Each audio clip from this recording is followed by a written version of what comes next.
Now, if you've had any experience in maintenance, you'll know that one of the most basic maintenance management functions is assigning a tradesman to a job. And of course, so you have to decide when that job will be done.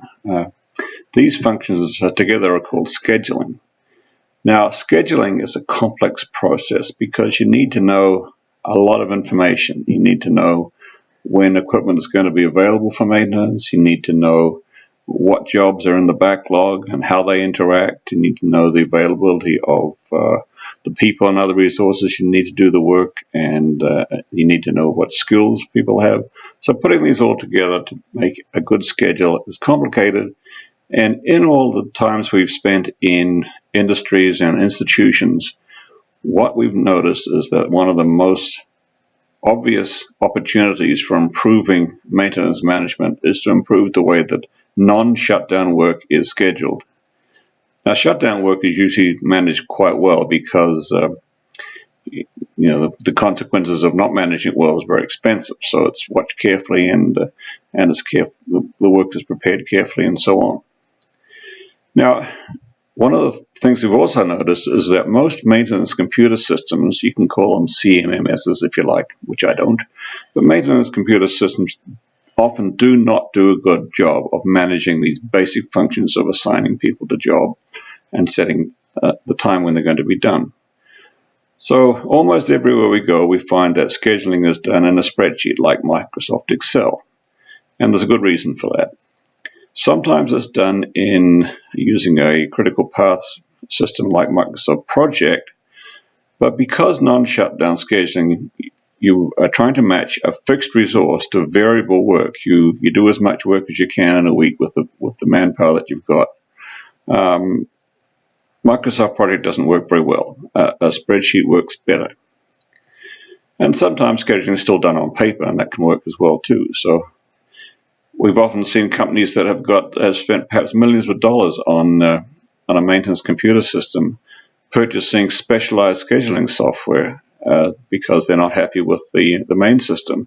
But even then, we often find that Excel is still used. Scheduling is all about managing lists of work, which is sorting and filtering information, and that's what Excel does extremely well. That's what it was designed to do.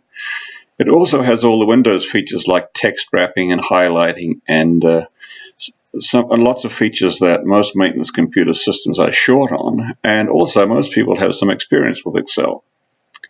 The process that I'm going to describe in these videos is also based on Excel with a clever little $50 add-in that will help to manage the backlogs on which schedules are based.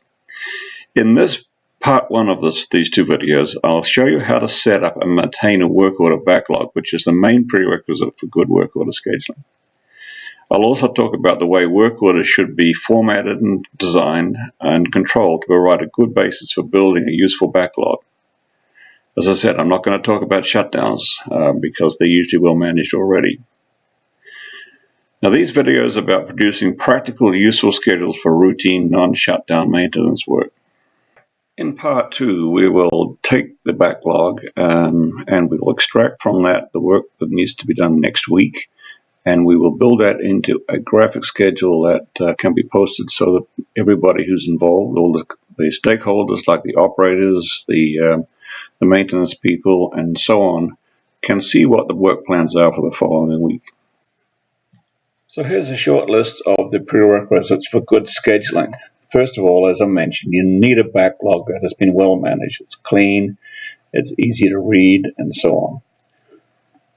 Most importantly, though, somebody needs to understand that they are responsible for backlog management, not for deciding what goes in and what priority the work is, but just for keeping the backlog in order.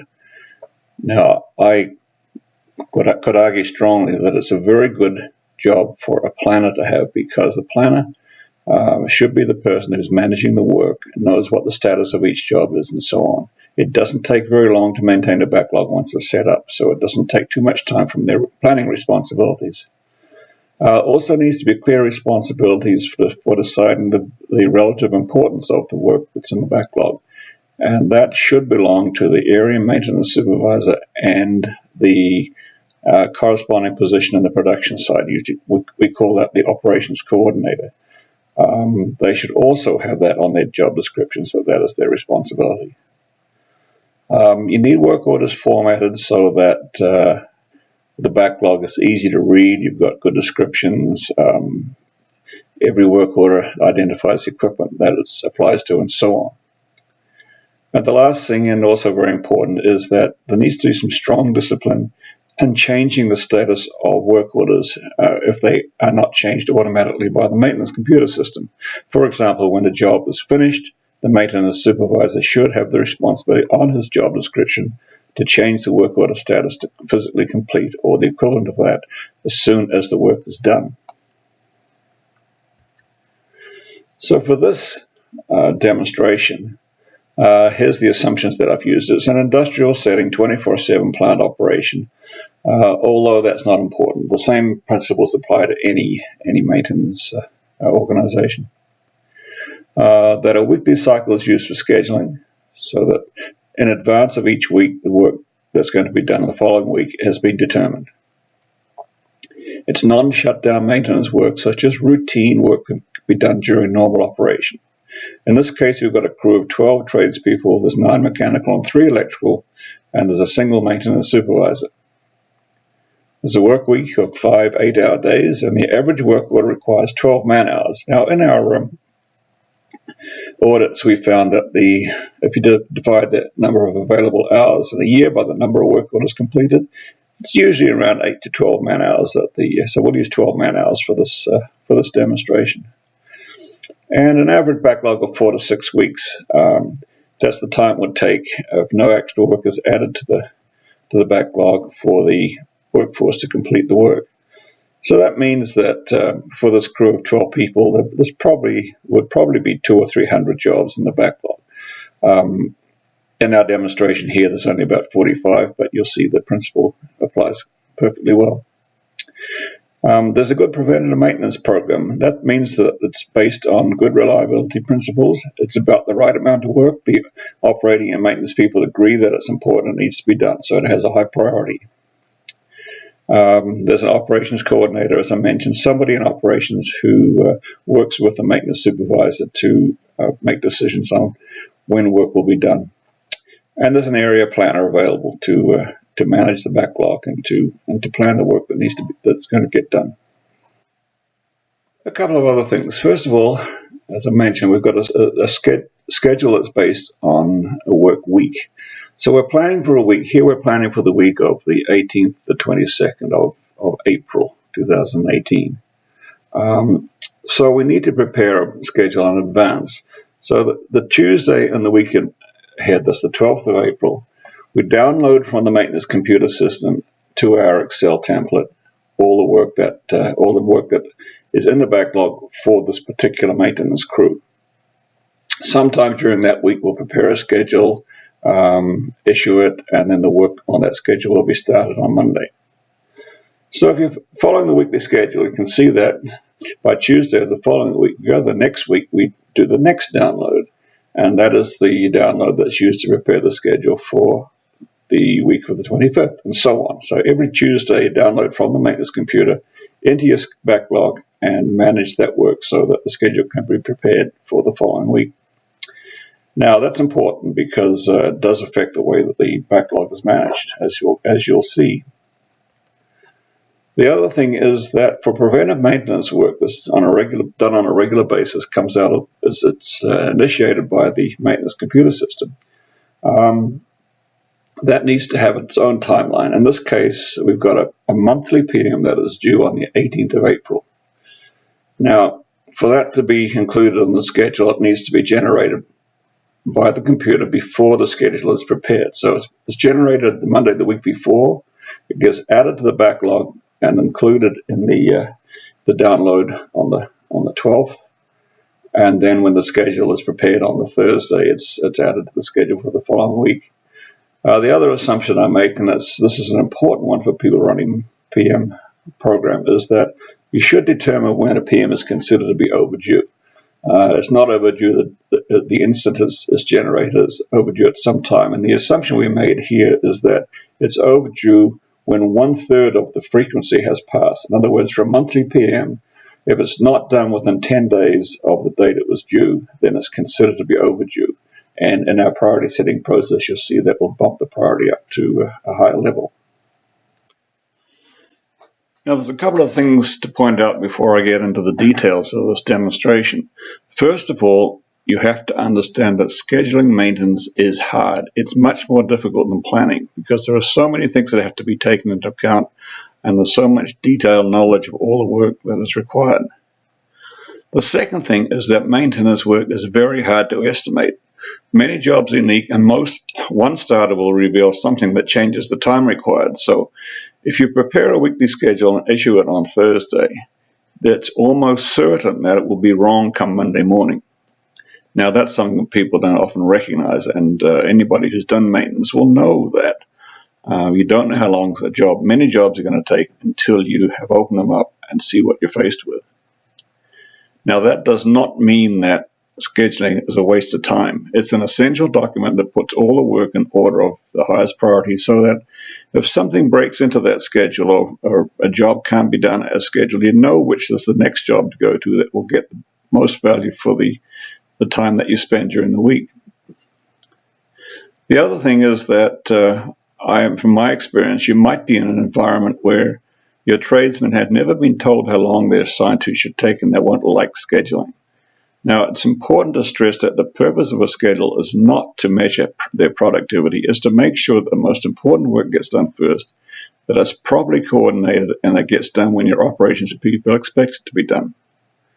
So a weekly schedule needs to be updated and reissued daily as a daily schedule, and that daily schedule, which we'll show you in a future video, becomes the most important working document for a maintenance supervisor.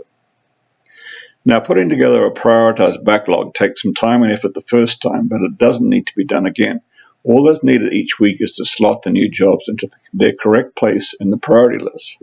So that's the process I'm going to show you in this part one. So before we start putting together a backlog, we need some definitions. This slide shows some definitions for priority from status of the work order and some scheduling codes. Now, I'll just explain the priorities. First of all, priority 0 says must be completed this week, so you can ignore those because they will never get on the weekly schedule. Number 1 is the jobs that must be completed next week and overdue preventive maintenance jobs. Now, there are very few jobs that have an absolute deadline, but the example I use is painting the boardroom because you're expecting some important visitors. Now, if that job is done after the visitors have left, of course, it loses its value, so it has an absolute deadline. There are not many maintenance jobs like that. Number 2 is the things that you need to do every week. These are just the routines that keep the maintenance system going, like cleaning up the shop and topping up the supplies on your service truck and so on. It also includes an allowance for small jobs. Now, small jobs are jobs that do not justify a work order or the delay that's inherent in scheduling. If you've got a burnt out light on an instrument panel, then that should be done immediately, so it doesn't need a work order. Now, there's more on that in the articles on our website that I'll refer to at the end of the videos. Number 3 is work that's already in progress. Once a job is started, it should be continued until it's completed. Now you're getting into the work that should be done next week. This is the bulk of the work on the weekly schedule. And then from then on, you've got jobs that should be done within 2 weeks, within a month, or more than a month. So you've got between 4 and 7 other priorities that normally will show up on the weekly schedule. Physically complete number 8. Now, those are jobs that have been downloaded from the maintenance computer system because they haven't yet been closed, so they can be deleted from the backlog. And then you may have jobs that you want to cancel, and if you give them a priority 9, you can print off the priority 9s, and then you can go back to the maintenance computer system and close those out. So those are the initial priorities. Now, there needs to be a second level of priority, because if you've got a lot of priority 4s, then you have to decide in which order you're going to do those when you build the schedule. So I'll come back to that. The work status, I've got half a dozen there. and they're pretty standard. You can see what those statuses are. I've got a T at the bottom for a standing work order. There are some jobs that lend themselves to a standing work order, like cleaning up the shop and so on. The ones that have an asterisk beside them are the ones that some maintenance computer systems have the ability to automatically update the status. For example, if the status is M waiting for materials, then somewhere in the database of the computer system is all the purchase orders, the purchasing receipts, and the inventory records, so that the system knows when all the material that's on the list for that work order is available and can automatically change the status to ready for schedule. So systems vary greatly in their ability to do this. If those statuses have to be updated manually, then I strongly recommend they be kept to an absolute minimum. But one of the most important is the ability to change the status to complete when the work is finished. The scheduling codes, I'll come back to those. They're used during the scheduling process, and they're important for backlog management.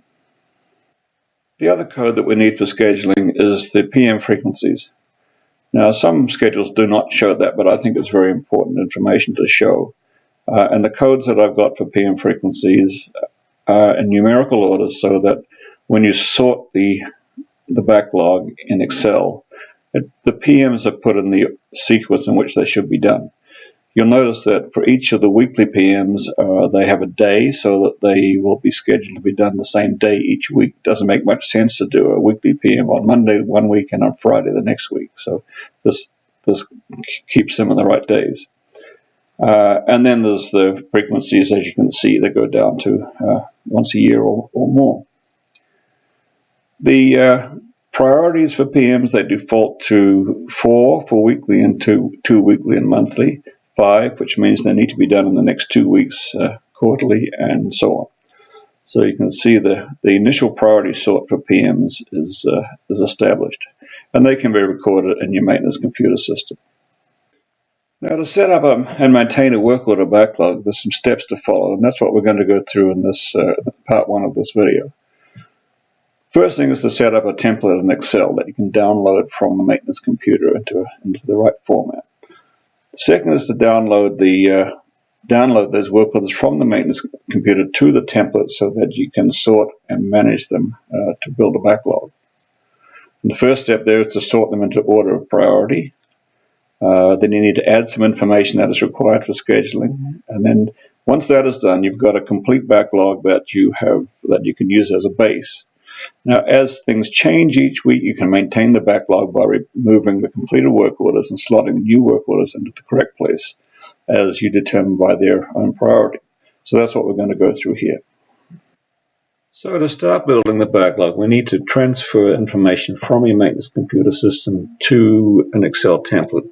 In most maintenance computer systems, that's easily done, often a one-click process for doing that. And what we're going to do is to download the non-shutdown work for this particular crew that we're scheduling for into this Excel template.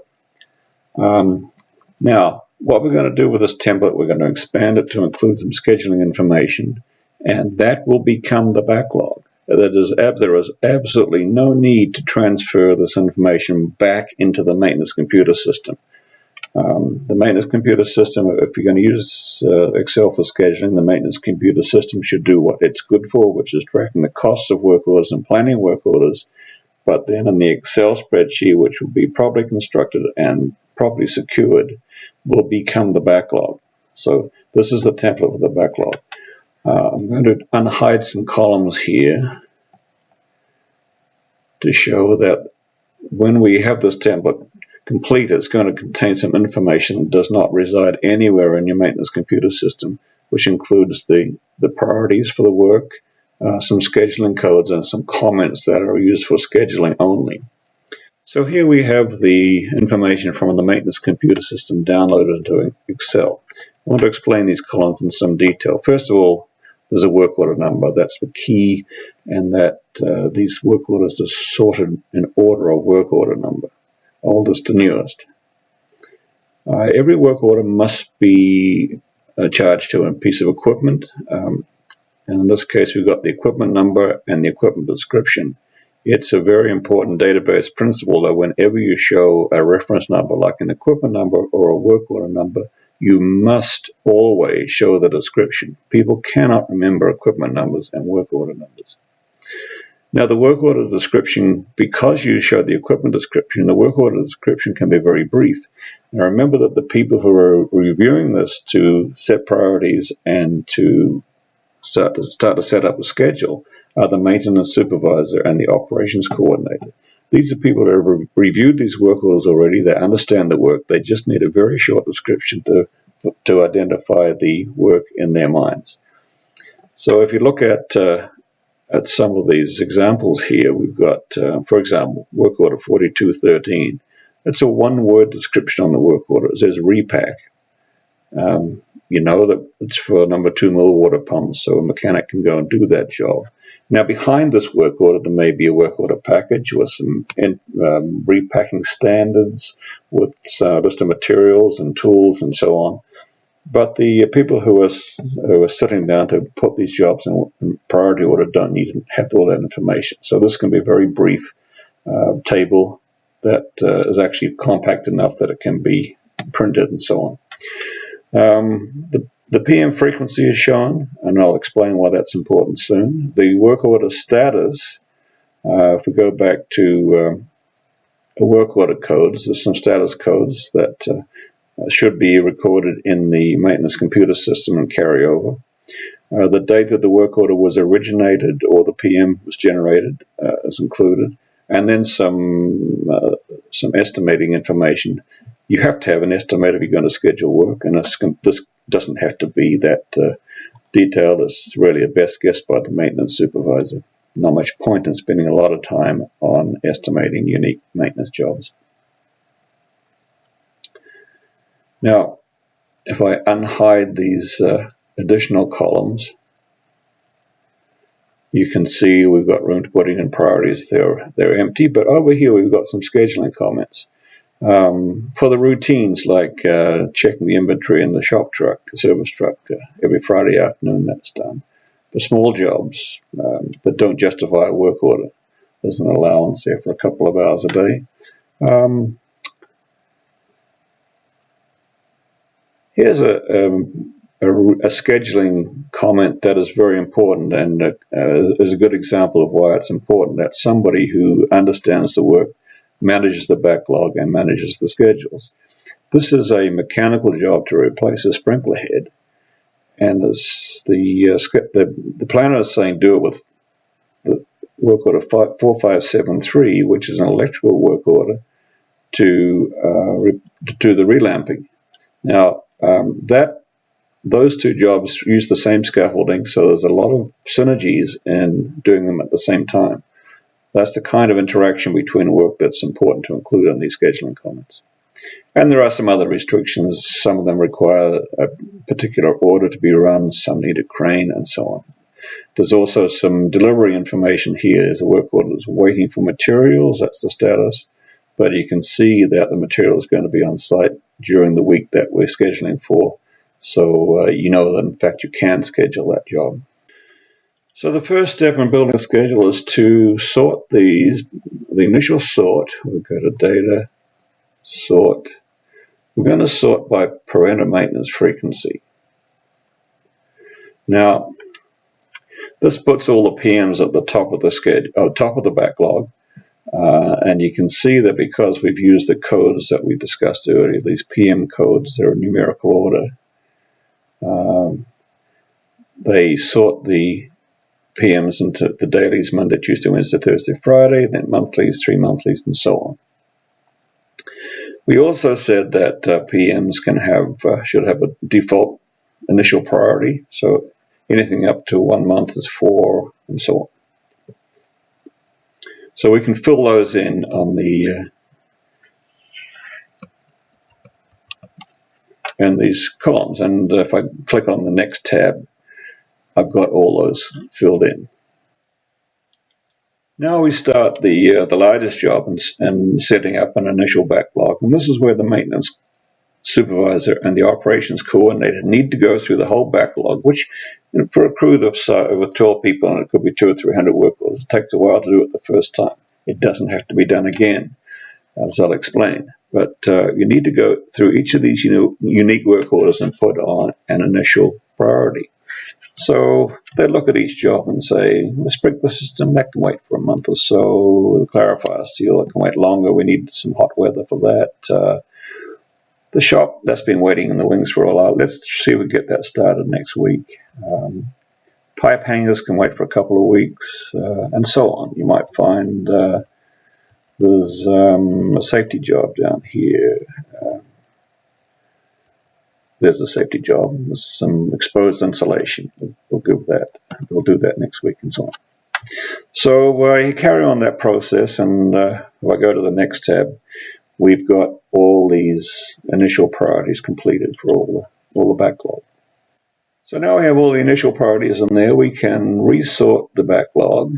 Go back here and we sort initially by this first priority, and then we add a level and sort by preventive maintenance frequency. Click on that. And you can see that the most important jobs are at the top and the jobs of less urgency are down at the bottom. Now we need to put in, because we'll normally have more work that we want to do next week that we can do with the people we have, we need to say which order are we going to attack these, which are the most important that we need to do first. That's what this P2 is, the second level of priority is for. Once again, the maintenance supervisor and operations coordinator sit down and put in these P2s. The first one is a priority 1. It's a job that's defined as having an absolute deadline. We've got some important people coming. We need to make sure this job is done before they get here. So that can be a 1. We've got 2 jobs here that are in progress. It bumps them up to a higher priority. So we're doing some water supply work, and we've got pipes and things lying all over the operating floor. We want to get this job done quickly. We'll give that a 1. But you need to apply some common sense to these kinds of processes. Here's a job to replace the labels on all the, I should unwrap the text here. Replace the labels on the switchgear. That's a job that can be interrupted without a problem at all. We'll give that an 8. And in fact, you may want to reduce the priority to less than a 3. It could be a 4 or 5 because it's a job that can be used as a fill. So we carry on down here. We get to where the non-PM jobs we want to do next week. We give them their relative priorities once again. The pipe hangs are not that important. The roof flashing is nice to get that done before the directors visit. Yeah, let's give that a 2. Smoke alarms can be a 4. Carry on. Here's that insulation and the safety job, another safety job.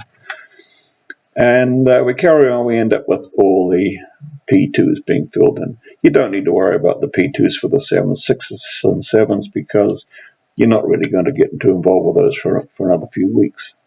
So now we have all the P1s and P2s completed with the whole backlog. So let's sort again. Select that, go to data, sort, and now we're going to sort first of all by P1, then we're going to sort by P2, then we're going to sort by PM frequency. What we have now is a complete prioritized backlog. At this point, it's not a bad idea for the operating supervisor, lead operating supervisor and maintenance supervisor to go through the entire backlog as an initial check and say, does this look right? Once again, you may want to move some of these jobs up or down. So this backlog should be protected.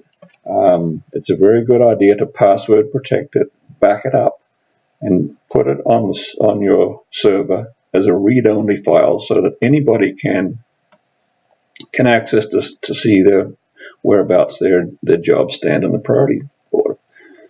And as you can see, for the most important jobs at the top, in a perfect world, to schedule work, you would just start at the top of this job and work down until you've used up all your resources for next week. It's not quite that simple, and we'll cover that in part 2. So now you have this complete prioritized backlog. It's a snapshot of what was in the backlog on the 12th of April. But as time goes on, new work orders will go into the system and work orders will get closed, so it will change. And it should be a practice for weekly scheduling to update the backlog just before you start to prepare a schedule for next week. So setting up a routine to do it every Tuesday morning, for example, is a good practice. Now, we don't have to go through the whole 200 or 300 work orders and reprioritize them. All we need to do is to manage the changes. And I'm going to show you how you can do that with a little tool that you can purchase for $50. So if we download the backlog on the 19th of April, as we did before on the 12th of April, same information. We click on a cell on that. We go back to our complete backlog from last week, and then we open up a little tool called AbleBits from ablebits.com, and it's called a merge table wizard. And what it does is it compares the two sheets. So we've selected the main table. I've called it the master down here, and then they ask you to the lookup table, so we've called that lookup, which is this one here. We'll click on that. Go to the next step, and we're comparing work order numbers. That's all. We want to look at all the columns in both tables, so we'll click Auto Select and finish, and it's done. What it's showing us here is that 45 or 49 matching rows have been found. That means that 4 work orders have been closed since last week, and 80 new work orders have been added. The wizard also adds in a column, as you can see over here. It's called the MTW status, matching the two tables. If I go to the Data tab and click on Filter, turn on the Auto Filter, and click on Cancel that, click on New Rows, and say OK. These are the work orders that have been added. These are the new work orders that have been added since the 12th of April. I'm going to highlight all those rows, and I'm going to change the color to red so that when you combine them with the old backlog, you'll see where the new work will stand out. Now we change the filter to show the non-matching rows. And that shows that 4 work orders have been closed. And you say, well, why only 4 work orders? The whole week has gone by. Well, if we go back to our calendar, you'll see that we downloaded this backlog on the 19th. The week we're scheduling for is the current week. So only the work orders that were closed on Monday this week have been removed from the schedule. So the other work that we're doing this week will be closed later on. So there's going to be some duplicates in this table. But we can delete those. We don't do anything more. They're done. They're gone. And we'll go back to matching and updated. You'll see that the cells that are highlighted in blue are the cells that contain information that has changed in the maintenance computer system. So you can see that a couple of statuses have changed. A planner has gone into the work orders and changed some estimates, for example. So that information is highlighted. The matching rows are the rows where the work was in the backlog last week. It's still in the backlog this week, and nothing has changed. So what I want to do is to select all, look at the total backlog now, and we're finished with this column. We can delete it. We can turn off the filter, and we can start to combine the work into a new updated backlog. Now the first thing to do is to go down and look at the new work. There's lots of PMs here, and we can fill in the priorities for those. So here are all the default PM priorities have been filled in, and I've highlighted the columns that are only in the backlog just for clarification. Now it's really up to the operating supervisor and the maintenance supervisor to go through and put the priorities only on the new work. And they can say, yeah, this has got to be done next week, this should be done in the next couple of weeks, this can wait for a month, and so on, and fill all those in. I'll just put some in here for this exercise. Now we can resort. Resort by P1, P2, and PM frequency. And you can see it's slotted the new jobs into their rough order of priority. If we go down past the PMs and we look at the new red ones, we can say, yeah, that we need to do that next week. That's very, very important. It's getting to be hazardous, and that's not so important, and that's not so important, and so on. Fill in all the new P2s and then resort again. When that's done, you can add scheduling comments. If any apply to the new work, you can go through and change the font color back to black, change the title to 19 April backlog, and so on. So you've got an updated backlog. One of the things I want to point out, though, is you'll see that there's quite a lot of duplication here. If you look at this work order here, it's Mechanical Inspection Part 2, originated the 11th of April, due to be done on Wednesday, and here's the identical one. These are weekly PMs, so what it means is that because you're doing this on Tuesday and this work is not going to be done until Wednesday, that work order is still open. So there's quite a lot of duplication in this table. It's easy to remove that, and I'll cover that off in part 2 of this video when we get to the scheduling section. That's what these scheduling codes are for. That's the end of part 1. You now have a backlog. It's in priority order. It's been put in that order by people who understand and know the work. And if it's your job now to build a schedule for the work that's going to be done next week, you've got a very good basis to start to do that. So we'll cover that off in part 2. I'm going to finish this video by showing you a slide that has a list of articles that are on our website that are relevant to the information that's on these 2 videos.